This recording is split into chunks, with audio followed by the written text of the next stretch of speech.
Assalamualaikum warahmatullahi wabarakatuh. Bismillahirrahmanirrahim. Alhamdulillahi rabbil alamin. Wa bihi nasta'in ala umri dunya waddin.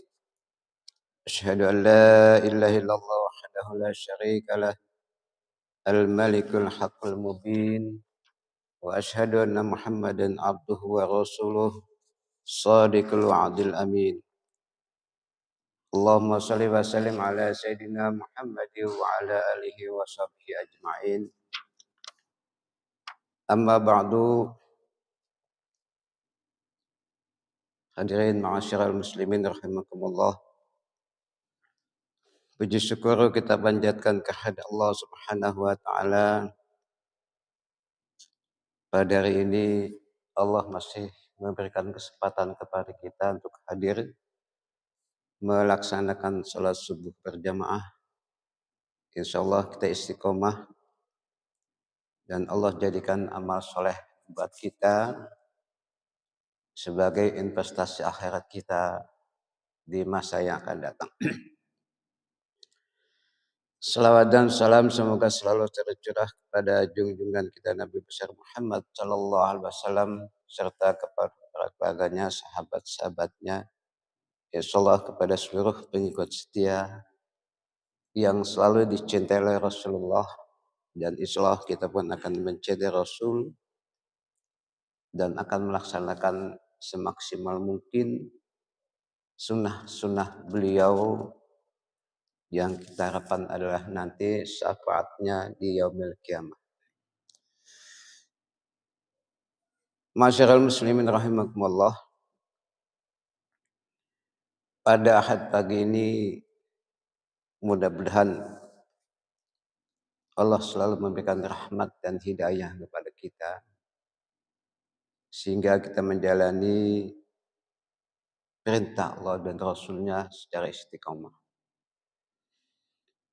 Alhamdulillah pula bahwa kita sudah melaksanakan sholat subuh. Sholat yang berjamaah di masjid yang sangat-sangat dianjurkan oleh Allah dan Rasulnya karena begitu fadilahnya banyak sekali. Di antaranya kalau kita melaksanakan sholat sunnah subuh qobliyah itu yang sangat dianjurkan. Ada 3 sholat sunnah yang sangat saya dianjurkan Allah dan Rasulnya. Di antaranya yang paling utama sholat sunnah subuh qobliyah, sholat tengah malam atau sholat tahajud, dan sholat duha. Itu sholat sunnah yang sangat-sangat dianjurkan oleh Allah dan Rasulnya. Nah, pada hari ini saya akan mencoba kaitannya dengan berwudu. Berwudu tentu bukan hanya sekedar kita membasuh anggota-anggota wudu. Atau dengan kata lain berdasarkan syariatnya. Ini pasti semuanya sudah tahu dan sudah mengerti. Mungkin tahu dan ngerti caranya pun belum tentu benar. Memang hari ini sengaja kaitannya dengan fikih dan akan dilanjutkan dengan hakikat itu sendiri. Banyak di antara kita berwudu tidak atau kurang memenuhi syariatnya. Kenapa? Karena wudu itu adalah salah satu sahnya sholat. Kalau wudu kita tidak sempurna atau tidak sah, bagaimana dengan sholat kita?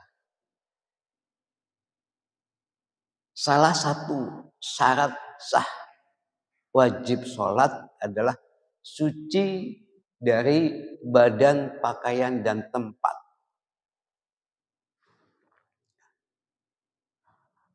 Badan kita suci dari hadas kecil maupun hadas besar. Kalau yang dinamakan hadas besar berarti kita harus mandi wajib. Nah,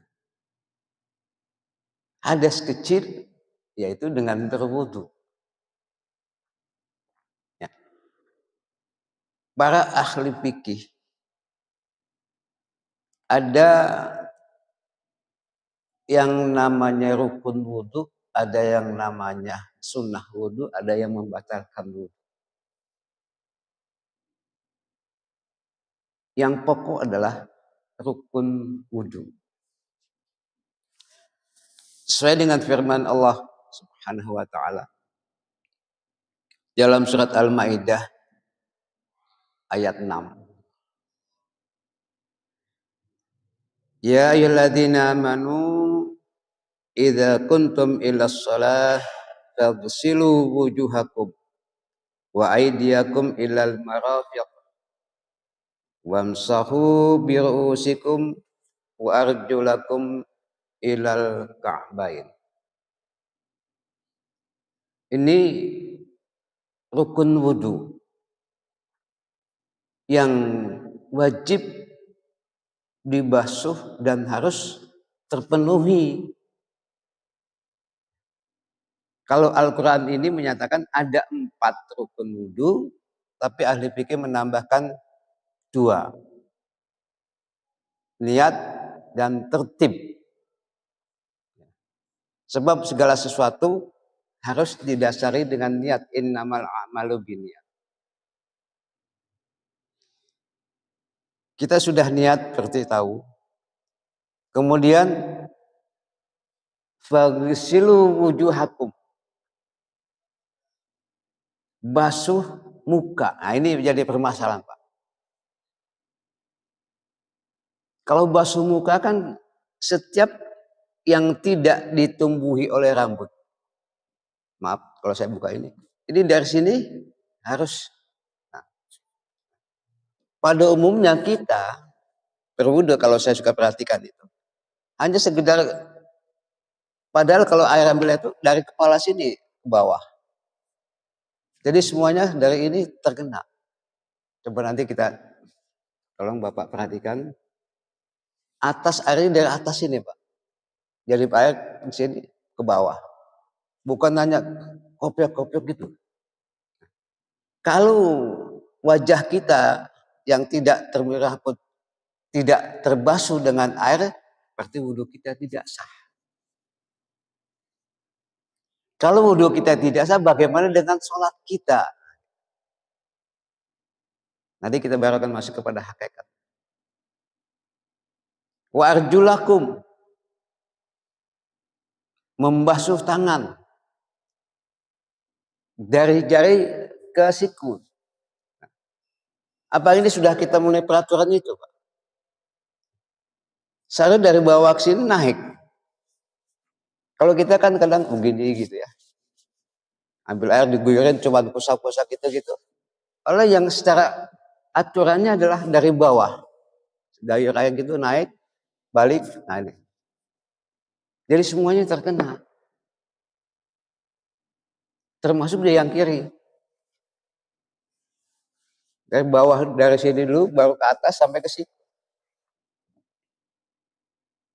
Ini menurut Al-Quran. Dari telapak tangan ke sikut, balik tangannya nih. Dan para ahli fikih menyatakan harus berpanca. Setelah selesai kedua tangan ini. Dan kalau kita menggunakan cincin, ini harus diputar. Agar air masuk ke sini.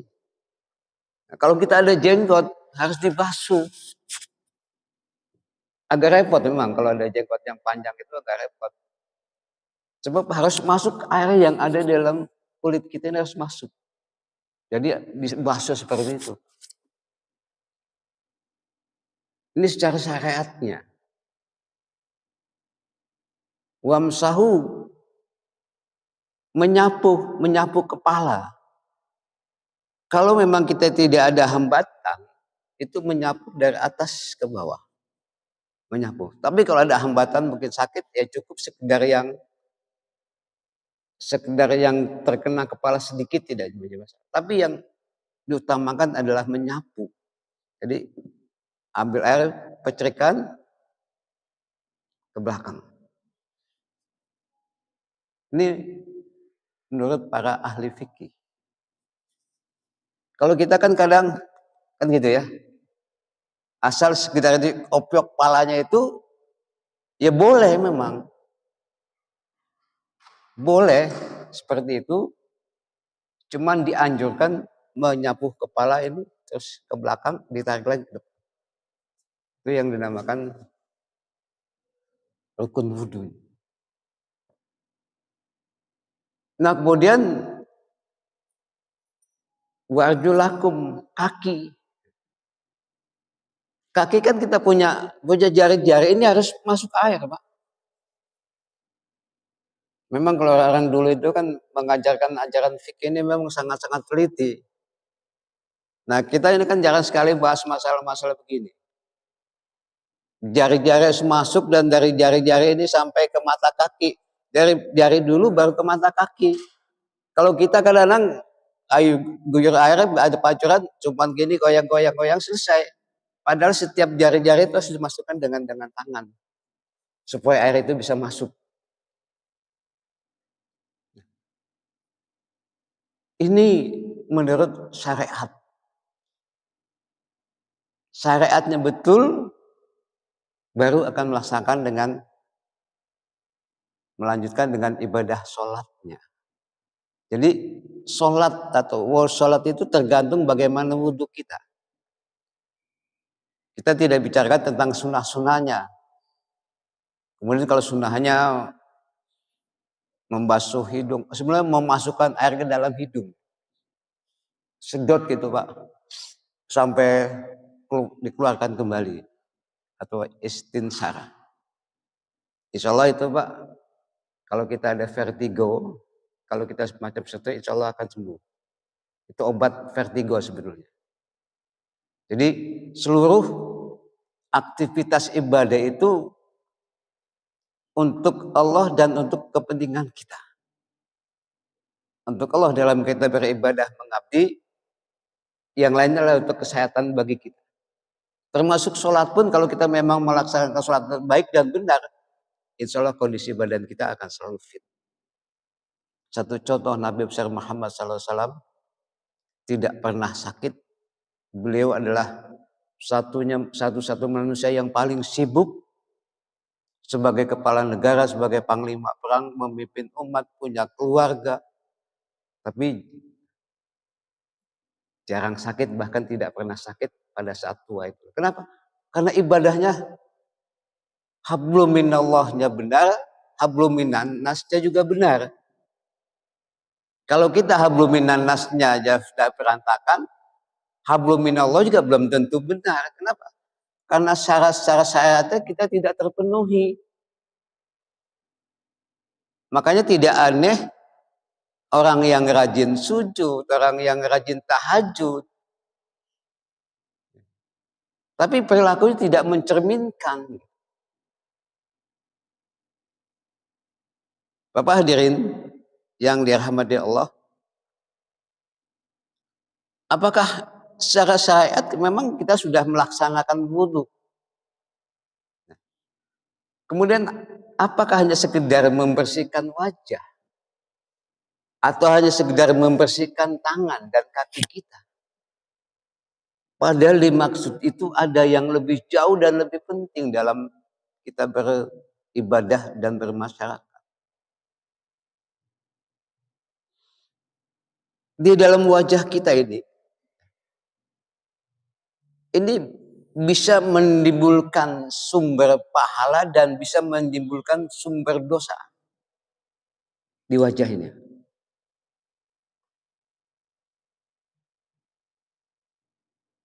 Bisa kita investasi akhirat dan bisa juga investasi Bahasa Mas Muslimi, investasi pahala dan investasi dosa.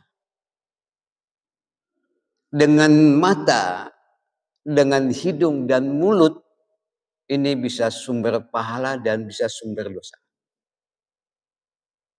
Maka itu kita dianjurkan untuk selalu tidak membatalkan wudu, baik secara syariat atau secara zahir maupun secara batin. Bilal bin Rabah, manusia masih ada, tapi terompahnya sudah terdengar oleh Rasulullah. Kenapa? Karena tidak pernah batal wudu. Secara zahir iya. Dan bisa menjaga secara batiniah.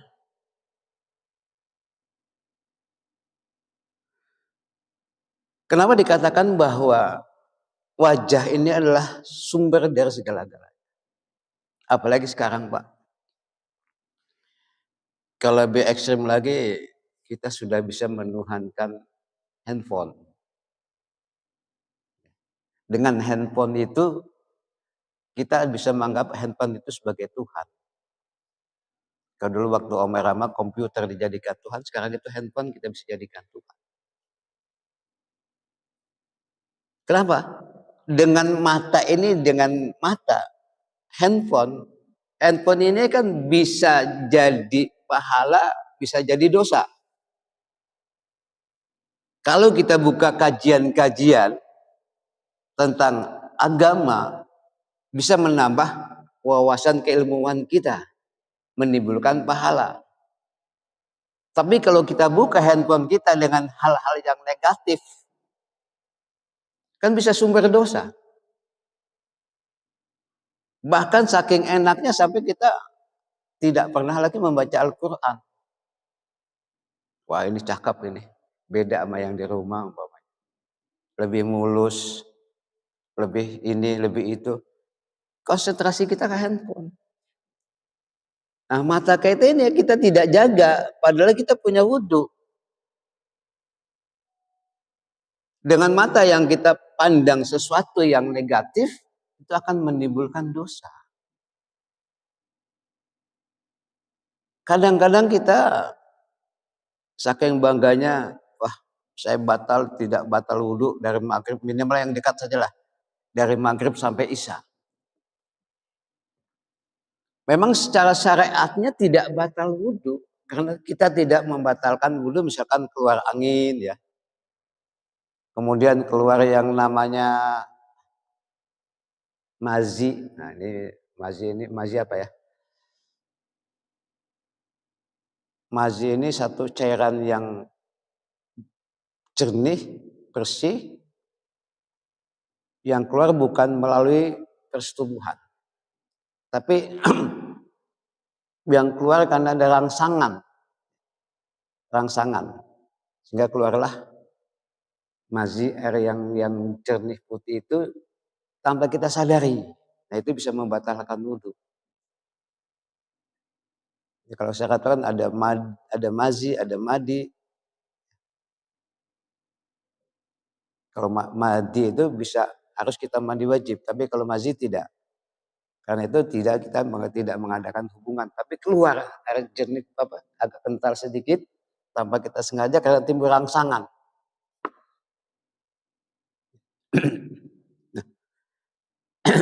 Dengan mata ini tadi memang tidak membatalkan wudhu secara syariat, tapi bagaimana secara batinnya dan secara rohaniah. Secara zahir tidak membatalkan wudhu, tapi secara batinnya kita melihat sesuatu yang dilarang oleh Allah akan menimbulkan dosa. Jadi bukan hanya sekedar syariatnya yang kita lakukan, bagaimana dengan hakikat kita dengan wudhu. Bisa tidak kita menjaga anggota wudhu kita secara syariat dan batiniah kita, rohaniah kita jaga. Makanya beberapa waktu yang lalu yang saya bicarakan adalah hakikat sholat.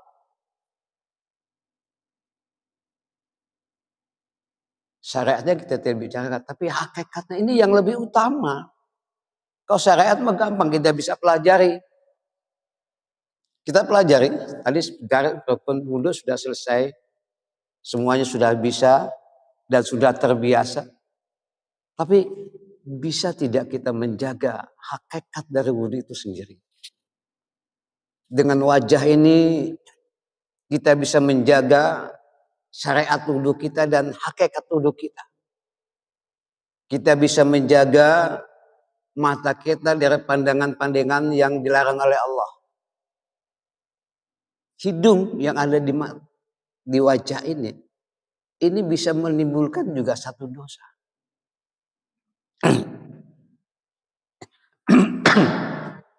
Satu ilustrasi, Pak.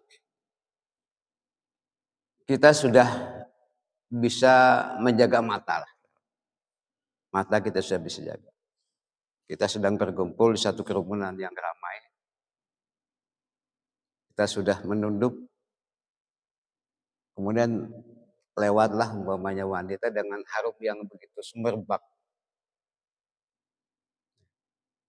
Otomatis kita menoleh.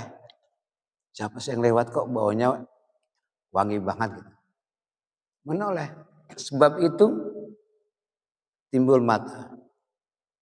Bau harum kita melihat wanita yang memang menggoda. Mata timbul dosa. Akibat hidung. Mata sudah memandang, mulut akan terucap. Wah, cantik banget ya, bahenol banget ya. Makanya ahli-ahli sufi bisa melihat, bisa menahan napas untuk tidak melihat, untuk tidak mencium hal-hal yang berbau haram.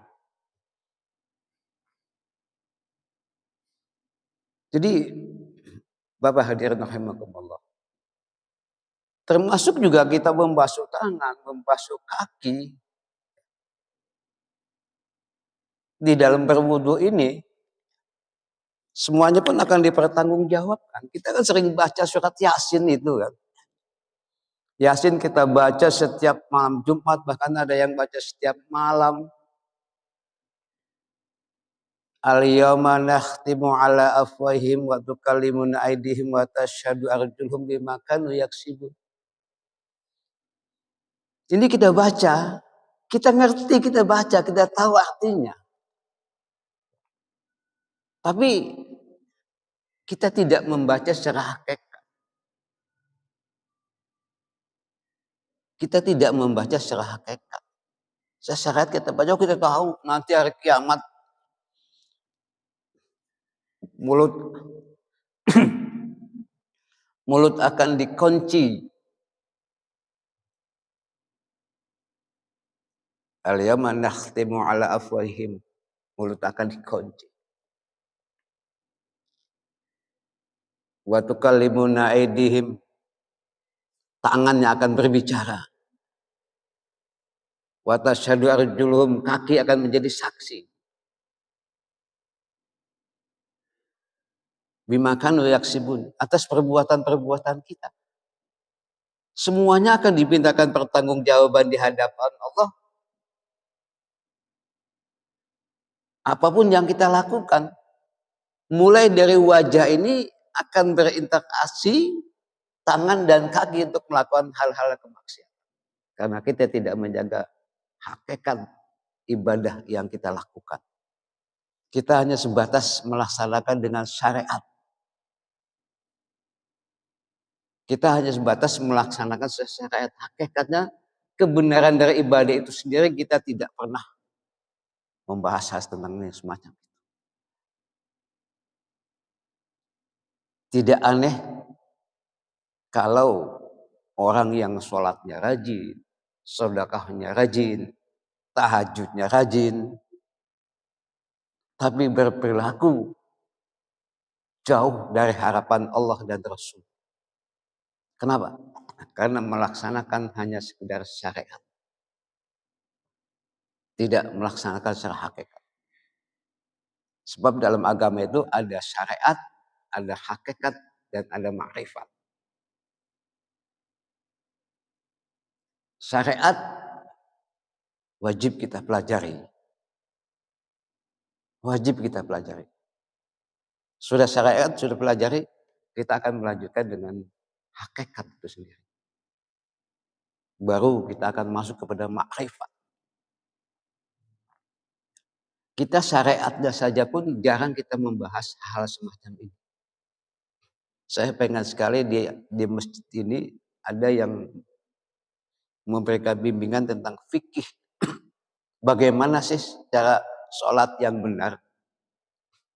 Dan mungkin banyak di antara kita yang melakukan sholat tapi tidak tahu berapa rukun sholat. Apa syarat wajib sholat? Apa syarat sah sholat? Rukun sholat yang membatalkan sholat. Apa itu yang namanya sholat sunnah hayat? Apa itu yang namanya sunnah ab'ad? Kita tidak pernah membahas tentang itu. Memang kecil, anggap itu masalah kuno dari seumpamanya. Kita bicara tentang air. Kita tidak pernah membicarakan bagaimana air yang namanya air musammas, air musta'mal, air mutlak. Kita tidak membicarakan masalah itu. Mungkin dulu masih bapak-bapak yang masih kecil-kecil di satu pengajian di kampung, itu memang membahas, Pak. Begitu telitinya guru-guru kita dulu itu mengajarkan tentang, terutama tentang wudhu itu. Tentang baca Quran, semuanya sedetil-detil. Kalau sekarang kan secara global. Bahkan kalau kita ngajar galak sedikit, kita diomelin sama orang tua. Saya, Pak, tidak pernah mondok. Tapi saya pernah dikasih apa ya? Daun kemuning, tahu nggak ya daun kemuning ya? Supaya di pagar jalan itu dulu kan ada daun kemuning yang hijau dan campur kuning, namanya daun kemuning. Itu kalau salah baca disuruh makan daun itu, Pak. Salah baca, apakah tajwidnya, apakah makhrajnya, itu suruh makan daun itu. Sepetnya minta tolong. Atau minimal kita begitu salah baca disabet. Tapi guru sekarang, ustadz sekarang itu nggak ada yang berani semacam itu. Kenapa? Kalau disabet ngadu sama orang tua, lapor polisi. Dianggap penganiayaan. Lalu guru-guru itu galak-galak. Ya mungkin yang pernah di mondok, begitu strengnya. Kalau jam sekian nggak bangun disiram dengan air. Kalau tidak begini akan mendapat hukuman semacam ini. Sekarang sudah tidak lagi guru yang main karena ada undang-undang HAM. Banyak siswa atau murid-murid yang berani sama guru. Kenapa? Karena undang-undang ini sudah, kalau bilang kelewatan, ya kelewatan. Kenapa? Kita mendidik. Kita mendidik. Tentu tidak untuk mencederai, memberikan hukuman. Kadang-kadang kita ngomel aja, ngadu sama bapaknya. Saya nggak pernah ngomelin anak saya. Kenapa bapak guru ngomelin? Ini kan sudah hal yang luar biasa. Ya, kenapa? Karena sekarang ini yang diajarkan hanya sekedar pengetahuan. Tapi isi pengetahuan itu tidak diajarkan. Hanya sekedar tahu. Sekitar saya mulai ngajar dari tahun 83. Baru selesai, baru istirahat kemarin 2020 COVID. Mengajar, baik mengajar agama, memang saya pegang PAI, agama Islam. Kita mengantuk sedikit ya. Mengajar dari tahun 2000 ke bawah dengan 2000 ke atas jauh beda. Bedanya kenapa? Kalau 2000 ke bawah kita masih berani untuk menempeleng anak. Masih berani untuk mencentil anak, untuk mencubit anak masih berani. Tapi begitu 2000 ke atas nggak berani lagi. Kenapa? Berurusan dengan polisi. Kenapa? Karena hakikat itu tidak diajarkan. Isi dari agama itu hanya sekedar pengetahuan. Sama kita, hanya sekedar syariat. Wah, sudah basuh muka, sudah basuh tangan, menyapu kepala, kemudian kaki. Secara syariat sah. Tapi bagaimana dengan hakikat? Untuk sholat sah. Tapi bagaimana, apakah hasil dari sholat itu, hasil dari wudhu itu berdampak buat kita atau tidak dalam kehidupan kita?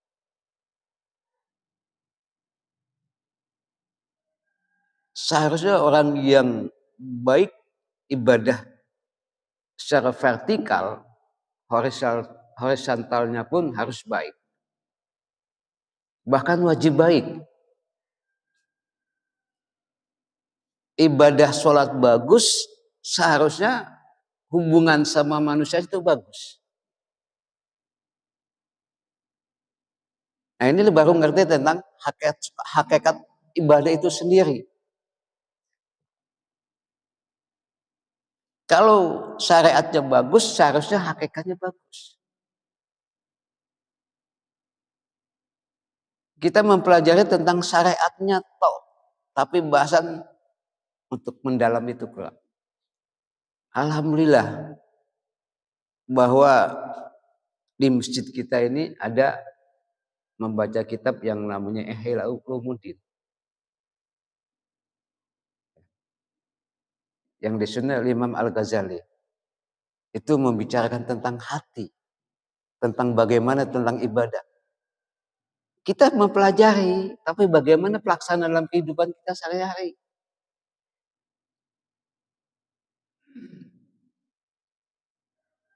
Termasuk sholat juga itu dipelajari. Kalau kita membaca kitab yang namanya Tazkiyatun Nufus, kayaknya sholat kita ini belum ada apa-apanya, Pak.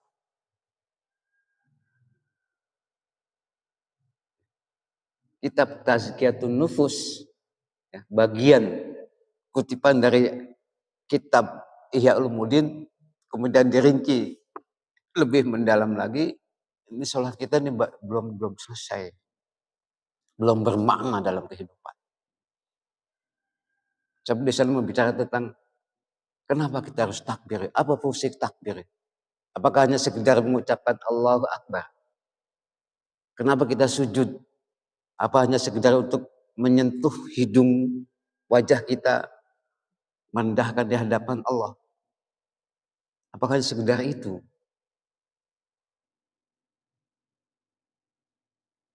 Inilah yang harus kita pelajari sebenarnya. Kita bagaimana, boleh kita pelajari, itu bagaimana kita mengamalkan.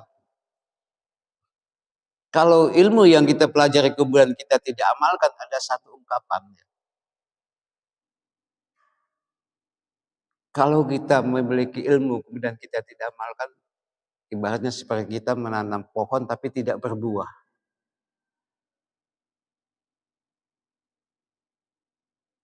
Kita menanam pohonnya gede tapi buahnya nggak ada.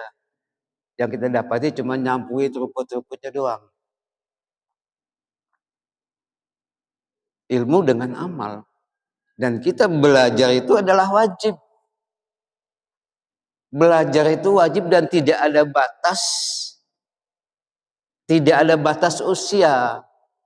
Minal mahdi ilal lahdi. Tidak ada batas usia. Kita belajar hukumnya wajib, tidak ada batas usia. Dan beribadah itu harus berdasarkan ilmu.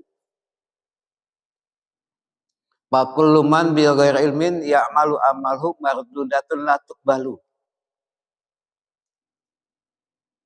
Kita beribadah tanpa ilmu ditolak, Pak. Dia nggak tahu.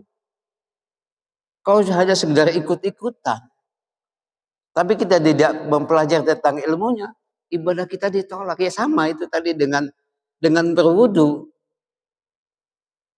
Tidak sempurna kita membasuh wajah, tidak sempurna kita membasuh tangan, menyapu kepala dan membasuh kaki. Selesai memang. Tidak sempurna. Wudu kita tidak sah, sholat kita tidak sah. Itu baru syariatnya. Kemudian hakikatnya bisa tidak bisa menjaga mata kita, menjaga hidung kita, menjaga mulut kita. Ini kan saya bilang sumber dari malapetaka dan sumber daripada pahala. Kalau ini kita tidak jaga, apalagi yang namanya mulut, lidah ini. Sehingga Nabi menggunakan satu hadis, salamatul insan bihifzil lisan. Selamatnya manusia itu bagaimana bisa memelihara lisannya itu sendiri. Sebab lisan bisa bermanfaat, bisa lisan, sebab lisan kita bisa ribut.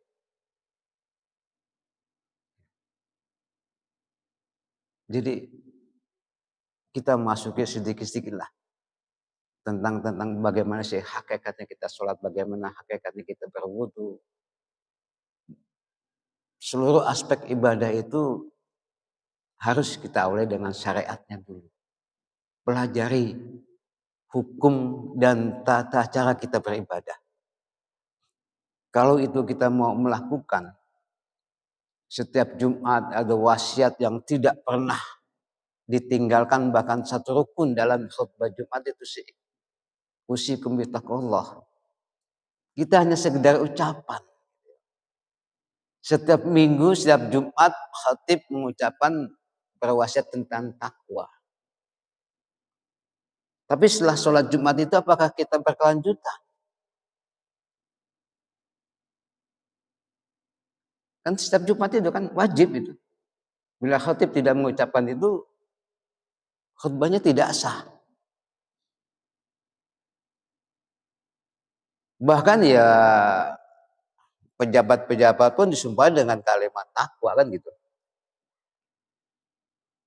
Kita hanya sekedar tahu bahwa takwa hanya sekedar ucapan, bagaimana relasi kita.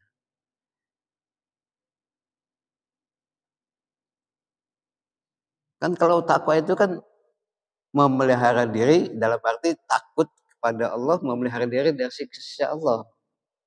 Baik yang dilakukan dengan jasmani maupun rohani kita.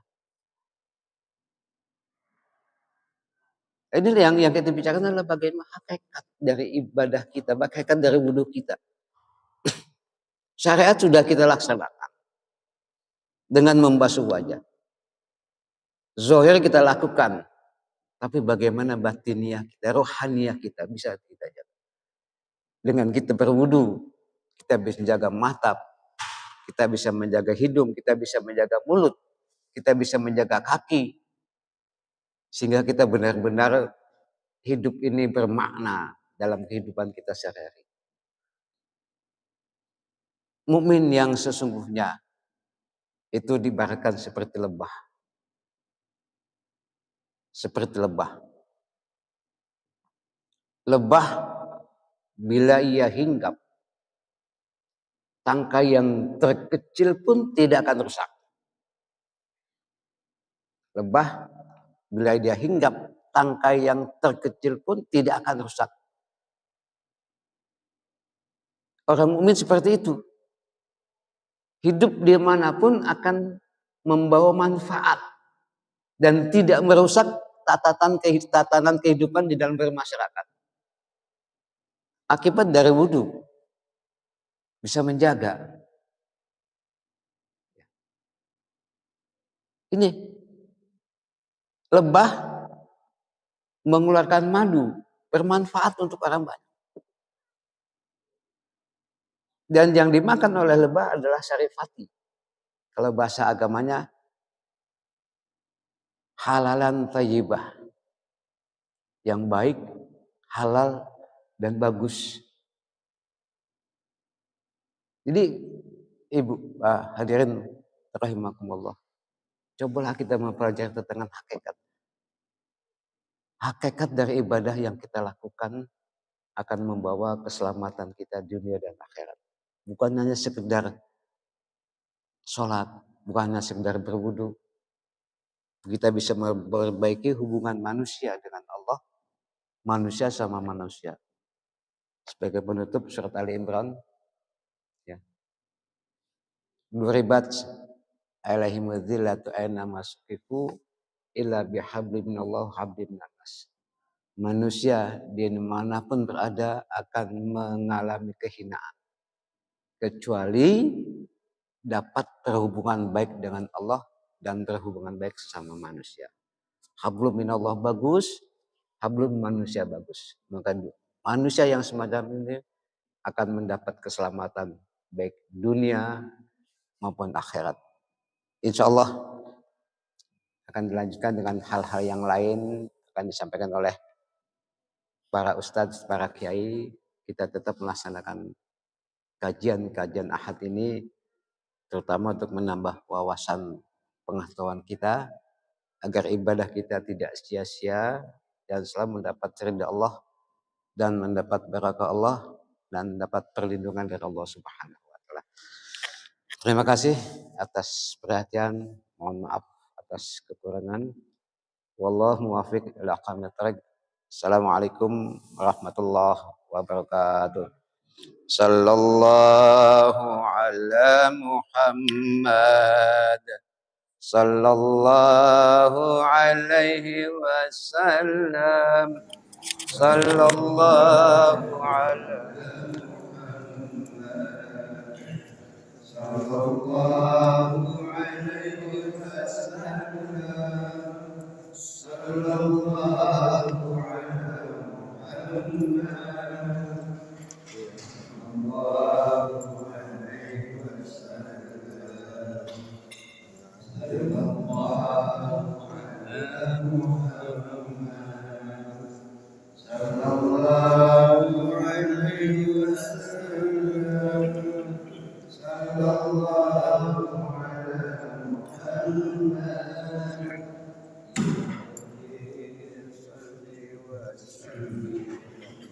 Sallallahu ala Muhammad.